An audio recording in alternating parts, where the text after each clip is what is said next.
The Israeli military says it killed 5 Palestinian militants in one of the deadliest raids in the occupied West Bank since the start of the war in Gaza last year. Israel launched this operation Wednesday, raiding multiple cities to root out the militants that they say were planning attacks. The Associated Press reports 16 people have been killed so far. Joining us with more on this is Jon Donnison. He's a correspondent with our partners there at the BBC. Thanks for being with us.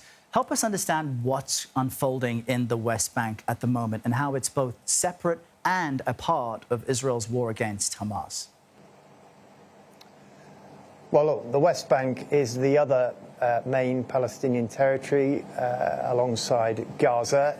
It's important because it's where Palestinians and also the international community, including the American administration, envisage or hope for a Palestinian state. So that's why it matters. Now, this operation is really certainly the most wide scale we've seen in the West Bank by the Israeli military for several decades, maybe not in terms of the number of forces being used, but in the number of cities being targeted. Jenin, where I am, Nablus, Tubas and Tulkarem. Now, here in Jenin, 8 people have been killed by Israeli forces since yesterday, including one today. And you can see behind me, it's completely quiet. This is normally a big, bustling, vibrant city.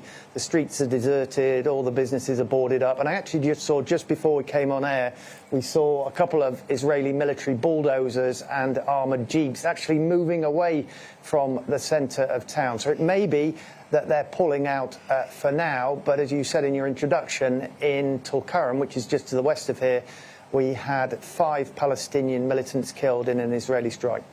And John, when we're talking about the size of Gaza versus the West Bank is so much larger. The IDF says it is weeding out militants in the West Bank. How are Palestinians responding to this? Well, Palestinians are obviously not happy about it. There are 3 million Palestinians living in the West Bank and around 400,000 Israeli Jewish settlers living in settlements that are illegal under international law. And these sorts of raids have been happening on a daily basis in Palestinian towns and cities, really ever since the war broke out in Gaza on October the 7th last year, and long before that. So Palestinians feel that these militant groups are resisting Israel's military occupation. Israel obviously sees it completely different. It says it's doing what it can to protect its citizens. It says these militant groups are funded by Iran, and it is determined to, in the words of Israel's foreign minister, Israel Katz, yesterday, he said this is a war in the West Bank and it's one Israel is determined to win. And John, what does all of this do to the ceasefire and hostage release negotiations unfolding in Cairo?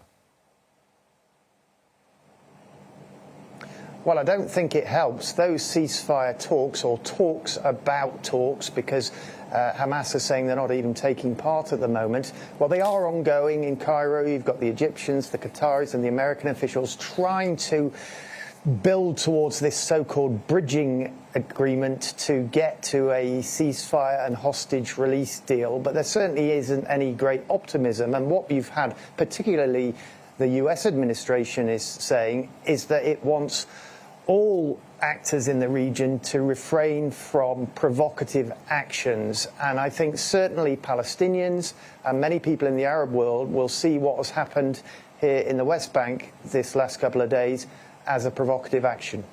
All right, Jon Donnison reporting from Jenin in the West Bank. Thank you, John.